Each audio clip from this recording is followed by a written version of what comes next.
Good day everyone. We are group 3 and we are going to discuss about the behavior and nature of fire. Now let's discuss first what is fire.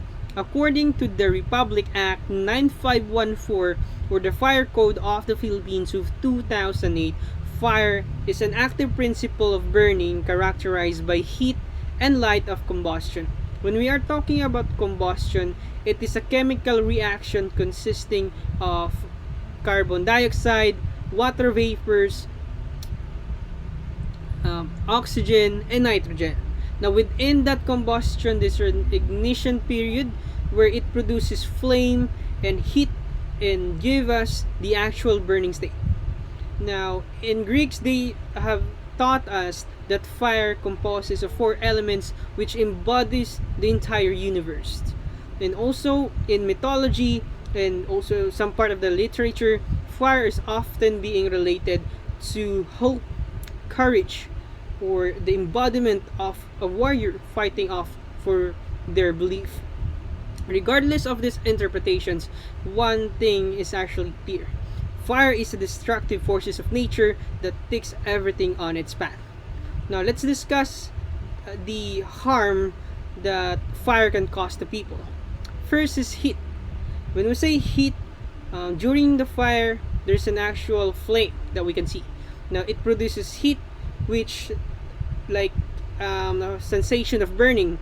When we are being directly have a contact with this flame, we get to experience burning sensation, whichever part of the body that has directly get into contact with such flame. It's very harmful because it can cause injuries, it can cause medical conditions. Second is the smoke. So in fire, during fire, smoke also appears. Smoke is like a substance, a gaseous substance that when you try to inhale it, it will cause some injuries in your lungs or some injuries in your internal organs, and that will cost you a medical attention and also need to be fixed right immediately. Third one is the lack of oxygen. We know that in order to produce a fire, we need an oxygen. Now, whenever there is fire within a certain room, all of the existing oxygen particles in that specific room will be annihilated because it will be consumed by that fire. So it will cover all of the spaces, and then you'll be suffocated because of the lack of oxygen. Last is the damage to the environment. Fire has an actual damage to the environment, like the infrastructures. You know, some says that it is better to be stolen by a thief or a robbers rather than being your house being engulfed by a flame, because once a fire started, it will take everything on its path. That includes your house, your surroundings, and every non-living and living things within that area. Now let's proceed to the classifications of fire. So there are 5 classifications of fire that we need to discuss. First, let's discuss about the Class A. Class A is everything that is usually combustible materials, like for instance wood, plastics, and papers. Now with this one, in order to extinguish the fire, you need to just need to lower the temperature, which usually uses water. Next one is the Class B, which is flammable liquids such as oil-based paints or any liquids that is flammable. With this one, you need to use like a foams that will make us a barrier between the fuel and the oxygen. Third one is the live electrical equipment. With this one, it can be either Class A or Class B. However, it consists of an energized electrical equipment. Unlike the other two mentioned earlier, this one needs a specialized extinguisher, because if you use water in an energized electrical equipment, it will be very little to a person because water is a conductor of electricity. So sometimes a specialized extinguisher is used to deal with this kind of situation. Now let's discuss again the D, class D. So we have discussed the class A, class B, class C. Now let's discuss the class D, which is the flammable metals, which is aluminum, lithiums, any metals that can be found in a car. In order to deal with this situation, you need to have a special powders or such as salts in order to extinguish such fire. Second, the last one is the class K, the commercial cooking oils or commercial cooking combustible materials or cooking equipment such as oil, vegetable oil, fat oils, and any other oils. Now, in order to deal with this one, based on what I learned from my previous experiences, you need to have a cloth or a wet cloth, preferably a large one, and then when that cooking oil or that oil engulfed by a fire, you need to put on top of the fire, you need to put this wet cloth on top of it so that it will cover all of the areas that has a fire on it. Because if you're gonna throw some water in that particular situation, there's a chances that things will get worse. So that is the classification of fire, which is the class A, B, C, D, and K. Now let's go to, and talk about heat. Heat is an energy. So heat happened when tiny particles in our body, the tiny particles or atoms move around. So whenever it moves around, it creates a thermal energy and heat. And this heat can be transferred from one body to another one. Like whenever a hot body or hotter substances get in touch with a colder substances, there's a chances that colder substances will gonna have the same temperature with the hotter one. That is how heat works. Thank you so much. And good day everyone. My topic is how does fire spread? So number one, conduction. The passage of heat energy through or within a material because of direct contact, such as burning waste basket, heating a nearby couch, which ignites and heats the drapes hanging behind until they too burst into flame. So it refers to the transfer of heat, kumbaga, from ignition to mag-ignite ka og kalayo sa kakahoy. So mo na siya ginatawag nato nga conduction kay ang kahoy ang himo na tong object nga conductor para mag-ignite siya. Convection, the flow of fluid or gas from hot areas to cooler areas. The heated air is less dense and rises while cooler air descends. So convection, it talks all about how the fire rise up. So makita ka kalayo mag-rise up jud siya kay nga naman it is all because of less dense ang fire. So if less dense ang fire, pull of gravity will not affect. Ang pull sa gravity dili maapektuhan ang kalayo. So ang may tabuan na is ang fire kay pasaka jud siya.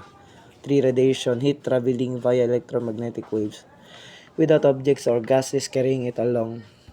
So, it is the transfer of heat in the form of electromagnetic waves. So, makita ka ng example na to if mo nagsunog ka din, idol mo kamot. So, ma-feel lang nimo, ma-feel nga heat, di ba? Pero dili ka siya nga maka-hurt jud siya sa imo. So, mo nang ginatawag na to nga radiation. So, stages of fire development. Tradition fire development refers to the stages of the development legacy content. So, number 1, incipient. Number 2, free burning. And the third is smoldering.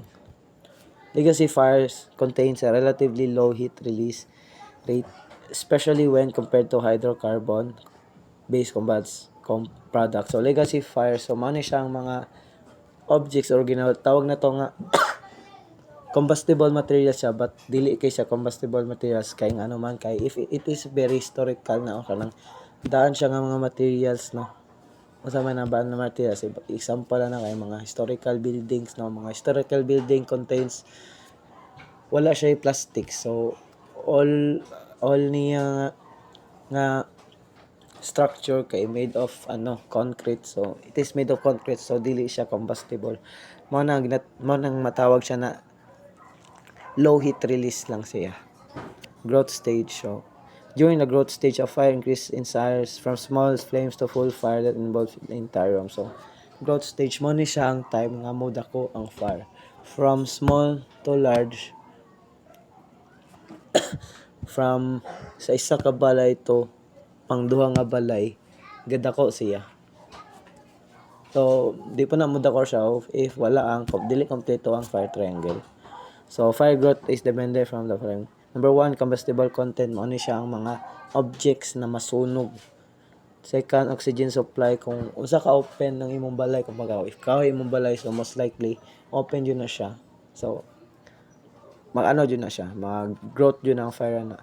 Size of room, so especially size of room, dara nimo makita ang kadakon sa fire if unsa pod kadakon imong lugar. Installation of room, mani siyang marag mitigating objects sa imong balay ba nga ma-prevent ma-mitigate ang fire nga mahitabo. Kumbaga maning pag masunog imong balay man ang mga things nga murag dili siya mainly masunog kay it is made to insulate the house, or kumbaga i-prevent ba nga masunog og kanang ayo ang house or reduce ang iyang pagdako. Ignition stage is the point where the fire starts. So ignition stage is the time where manang sugod, manang fumes, manang pinakauna nga may tabo bago masunog ang usa ka object. So example na lighter, kita ka nang makadungog ka ng click sa makadungog mo ng click sa lighter, kanang click sa lighter mo na siya ang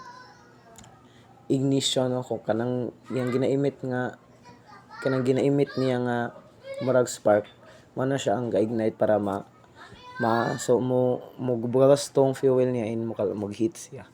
Second, incipient refers to the preheat or pre-ignition as an ember lands within a load or flammable. So incipient mo ni siya ang kung una man ang ignition sa pag create og fire. Ang incipient mo ni siya ang pinakauna bago mag-create og ignition, kay diri pa gather or bago mag-spark ang incipient pa ang mahitabo, kay if wala ang incipient wala po ignition. Rollover is a condition when the flammable gases released by the burning material collect at the ceiling level in mix with oxygen. So mao ni ang the time nga pag if makakita kag balay nga masunog, no, ma-engulf jud siya og kalayo. Kumbaga mapalibutan jud siya kalayo ba kay mao maning time nga from low nga parts imong balay giuna og sunog antod pasakas siya, murag kaon siya ba from the into uninvolved areas ko kanang from diri, so mura siya ni circles imong balay nga kalayo ba. Manay siya because niya sa mga unburned gases na accumulate sa imong sa ceiling sa inyong balay, mag-cause og frame para mag-unbox siya. Flash over refers to the transition between growth and fully developed stage. It is the sudden involvement of a room or area flame from floor to ceiling caused by thermal radiation feedback when there is presence of huge smoke. So mao ni siyang nga tungod sa kakusog sa kalayo sa imong balay, mugawas na ang black smoke or ginatawag nato nga pangkita tag sunog na kusuga sa kalayo kita man tag itom. So makabalo jud ka nga kung itom kay na siya, dako kay nang itom, so dako pod kay na ang sunog. So man siya ang critical extreme na siya ka dangerous kay pag makita na maguna ng black smoke man ginatawag nimo nga kaning it is not safety na muduol pa or magsulod pa ato nga place. is in stages of fire development. This stage is called fully developed stage or free burning. In this stage, entire room and contents burn continuously, and this stage is the hottest and most dangerous stage, burning until fuel or oxygen is gone. Fires are ventilation regulated. Unburned gases may spread and ignite if oxygen is available. Without control, fire weakens as oxygen decrease. And also, basig wonder mo kung ano nakabutang diri nga fire weakens as oxygen decreases. Tugon na siya sa fire triangle. Kay ang fire daw is needs three elements to keep burning. First is fuel, materials to burn. Second is heat, that have enough temperature to sustain burning. Lastly is oxygen to support combustion. If one is removed, especially ang oxygen, fire cannot continue and will eventually vanish. And the third stage is decay stage or smoldering. This is decay stage, oxygen is consumed, flames reduce but fire keeps burning slowly. Fuel turns to embers and ash with heavy smoke. Longest stage, sometimes lasting weeks. Dangerous, as new fuel or oxygen can reignite fire. It's called smoldering because the fire is no longer producing big visible flames but is still burning slowly at a lower temperature, often with glowing embers and heavy smoke. At this stage, oxygen is running out, so the fire cannot keep large flames alive. Instead, fuel continues to burn incompletely, producing smoke, heat, and glowing embers.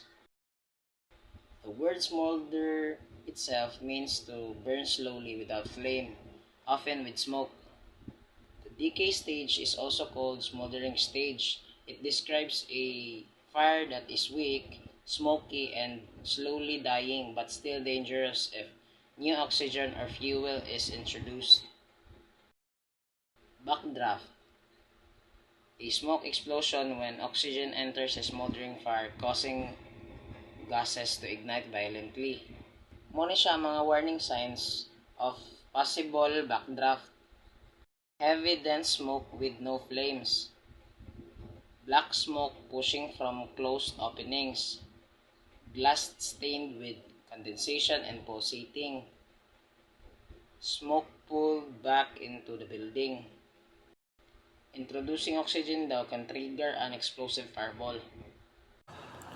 Modern content fires. Modern content fires are largely comprised of hydrocarbons and synthetics which rapidly consume the available oxygen in the air as they burn at greater rate than legacy content fires. Modern content fires are ventilation limited fires due to their higher fuel load. Ang modern content fires doon siya stage sa due to the limited available oxygen dali lang guys siya spread on any fire. Ang pinaka din nga materials nga dali spread on sa mga is the foam, plastic, furniture mismo lang one of the reason na dali lang spread ang sunog and sa dagan kay stages sa major sa modern content fires na dahil lang madali lang ma-spread ang sunog like bintana, ang pag-construct sa building, dagan may stages. Ang first stages is the incipient, second ventilation limited, then early decay, then a more rapid and intense second growth, ventilation induced flashover transitioning to fully developed, then ang last decay ang the second decay mas lang kani stages sa modern content fires. I want to discuss about the fire alarms levels. So the first one is the fire out. So fire out has been neutralized. And the second one is under control, decreasing fire risk. And the third one is general alarm, fire victim, major fire top area, it needs 80 fire of trucks. So the fourth one is the task force delta, fire affecting significant fire top area, it needs 36 fire trucks. And the fourth one is the task force Charlie. So fire affecting significant fire top area, it needs 32 fire trucks. The fifth one is the task force Bravo. Fire affecting 15 houses, it needs 28 fire trucks. So the sixth one is the task force Alpha. Affecting 12 houses, it needs 24 fire trucks. Then the sixth is the fifth alarm, fire affecting 10 to 11 houses or high-rise building, it needs 20 fire trucks. And the seven is the fourth alarm, fire affecting 8 to 9 houses or high-rise building, it needs 16 fire trucks. Then the eighth is the third alarm, fire affecting 6 to 7 houses or high-rise building, it needs 12 fire trucks. Then the 9 is the second alarm, fire affecting 4 to 5 houses, it needs 8 fire trucks. Then the last one is the first alarm. So fire affecting to 3 houses, it needs fire trucks. That's all. Thank you.